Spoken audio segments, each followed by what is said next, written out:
भगवान श्री कृष्ण की एक ऐसी कहानी जो आपकी सारी चिंताएं दूर कर देगी। ध्यान से सुनिए और खुश रहिए। दोस्तों, इस कहानी की शुरुआत होती है एक बिजनेसमैन से जो अपने बिजनेस को लेकर के काफ़ी चिंता किया करता था कि क्या होगा आगे आने वाले काल में और कैसे काम बढ़ेगा और उनके इस व्यवसाय को उनका बच्चा संभाल पाएगा या भी नहीं।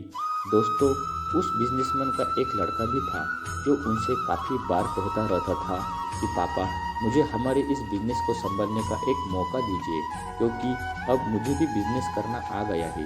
लेकिन वो व्यक्ति कभी भी अपने बेटे को मौका नहीं देता।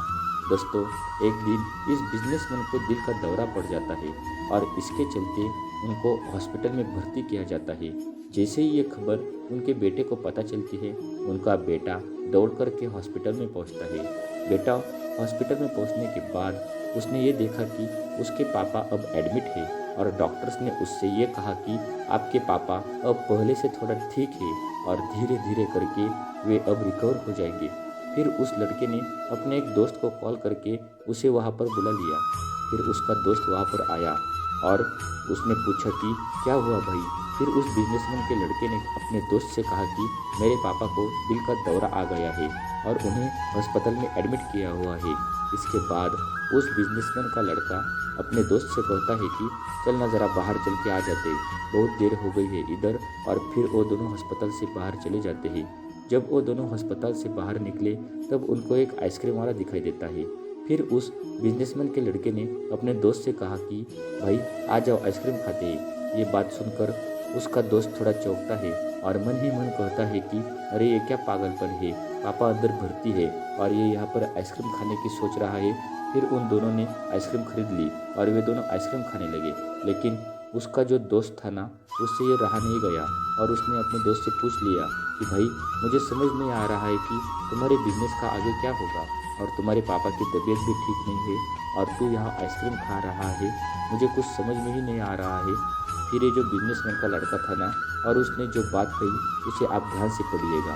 उसने अपने मित्र से कहा कि मुझे ये मालूम है कि तू ये सोच रहा होगा कि मेरे पापा एडमिट है और मैं यहाँ पर आइसक्रीम खा रहा हूँ और मज़े कर रहा हूँ, पर ऐसा कुछ नहीं है, क्योंकि मैं भगवान श्री कृष्ण का बहुत बड़ा भक्त हूँ और उनकी दो बातें हमेशा अपनी ज़िंदगी में याद रखता हूँ। पहली बात, जो हम सबको पता है कि काम करना है और फल की चिंता नहीं करनी है, इसलिए जो होगा देखा जाएगा। मैं सिर्फ अपने कर्म पर ही फोकस करूंगा और फिर बिजनेस भी अच्छा चलेगा। दूसरी बात, वो लड़का अपने दोस्त से कहता है कि मैं तुम्हें भगवान श्री कृष्ण की एक कहानी सुनाता हूँ जो तुम्हें दूसरी बात क्या है वो अच्छी तरह समझाएगी। भगवान श्री कृष्ण की जो पत्नी थी जिनका नाम रुक्मिणी था, उनको जब पहला बेटा हुआ था तो उसका नाम प्रद्युम्न रखा गया था और प्रद्युम्न के जन्म के 10 दिन पश्चात ही प्रद्युम्न का अपहरण हो गया। प्रद्युम्न के अपहरण के कारण रुक्मिणी माता नाराज और उदास रहने लगी कि ये क्या हो गया।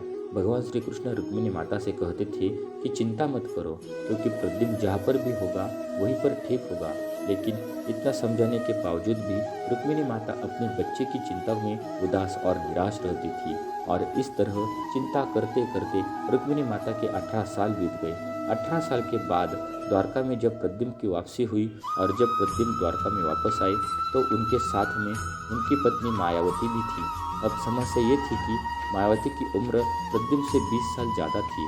प्रद्युम्न के वापस आने पर रुक्मिणी माता पहले तो खुश हुई कि बच्चा वापस आ गया और फिर से दुखी हो गई, क्योंकि इतनी बड़ी लड़की से शादी की। इसलिए रुक्मिणी माता फिर से भगवान श्री कृष्ण से जाकर के कहने लगी कि ये क्या हो गया।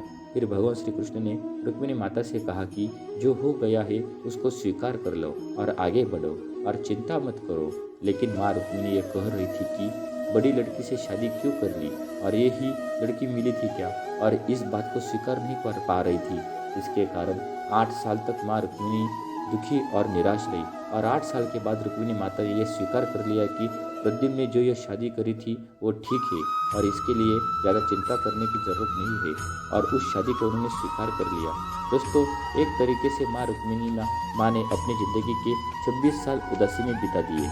इस कहानी को ख़त्म करते हुए वो लड़का अपने दोस्त से बोला कि मैंने अब स्वीकार करना सीख लिया है, क्योंकि भगवान श्री कृष्ण जी कहते हैं कि जो हो रहा है उसे स्वीकार कर लो, जिंदगी अपने आप सहज हो जाएगी। दोस्तों, ये छोटी सी भगवान श्री कृष्ण की कहानी जो हमें दो बड़ी बड़ी बातें सिखाती है, और यही दो बातें मैं आपके साथ शेयर करना चाहता था कि हमारी ज़िंदगी में जो कुछ भी घटता है उसे स्वीकार करना सीख लीजिए, और फिर ज़िंदगी अपने आप सहज हो जाएगी। हमारे नियंत्रण में जितनी भी चीज़ें होगी उन चीज़ों पर हमें ज़रूर नियंत्रण रखना चाहिए, लेकिन जो चीज़ें हमारे नियंत्रण से बाहर है उन चीज़ों को हमें स्वीकार कर लेना चाहिए।